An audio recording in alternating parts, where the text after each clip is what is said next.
छुट्टी नहीं, मैं किसी से नहीं, क्योंकि प्रतीक है, अपने काम से था। उसकी क्लास में एक लड़का था, मन ही मन उसे प्यार करता था।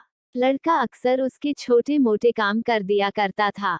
बदले में जब लड़की मुस्कुराकर से थैंक यू कहती थी, तो लड़की की कुर्सी की सीमा नहीं रहती थी। एक बार की बात है, दोनों नुकसान पहुंचा रहे थे, तभी जोरदार बारिश होने लगी।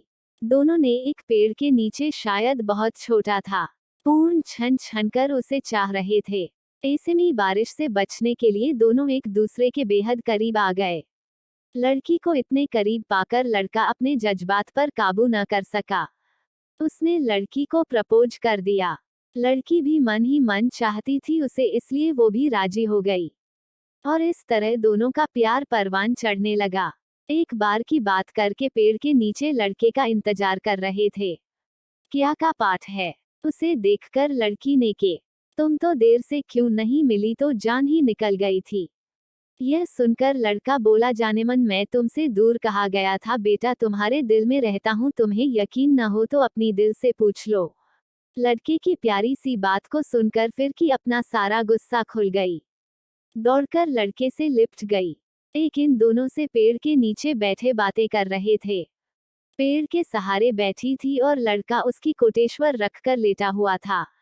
तभी लड़की बोली, जानू अब तुम्हारी जुदाई मुझसे बर्दाश्त नहीं होती, तुम्हारे बिना एक पल भी मुझे 100 साल के बराबर लगता है, तुमसे शादी कर लो, नहीं तो फिर मर जाऊंगी। लड़के ने झट से लड़की के मुंह पर अपना हाथ रख दिया और बोला, मेरी जान ऐसी बातें मत किया करो, अगर तुम्हें कुछ न गया तो मैं कैसे सुधार होगा, कुछ सोचता हूँ। बोला, तुम चिंता मत करो, मैं जल्द ही अपने घर वालों से बात करूंगा। धीरे धीरे काफी समय बीत गया। एक दिन की बात है, दोनों सी पेड़ के नीचे बैठे हुए थे। उस समय लड़की का चेहरा उतरा हुआ था। लड़की ने पूछा तरह राजा होकर बोला, जान मैंने अपने घर वालों को बहुत समझाया पर वो हमारी शादी की तैयारी नहीं है, उन्होंने मेरी शादी कहीं और तय करती है। यह सुनकर लड़की का कलेजा फट पड़ा। उसका मन हुआ कि पर जोर जोर से रो, लेकिन उसने अपने जज्बात पर काबू पा लिया और पुलिस, मैं तुमसे सच्चा प्यार करती हूँ, मैं तुम्हें कभी भुला नहीं सकती, मुझे माफ कर देना। फिर धीरे से बोला, अगर तुम चाहो तो हम हमेशा अच्छे दोस्त बनकर रह सकते हैं। लड़की यह सुनकर जोर जोर से रोने लगी।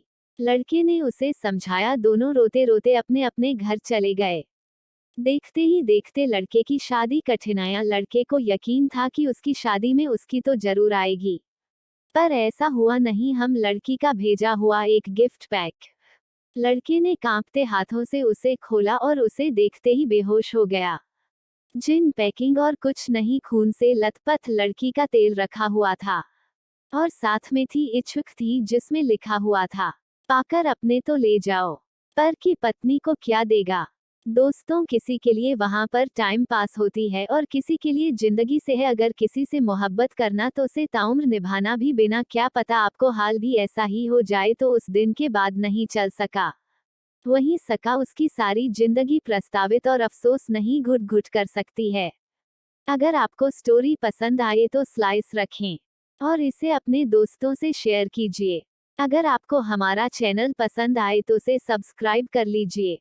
मैं आपको मिलती हैं अपनी अगली वीडियो में, तब तक लिए अपना पहला फंसकर ध्यान रखिए। देखें।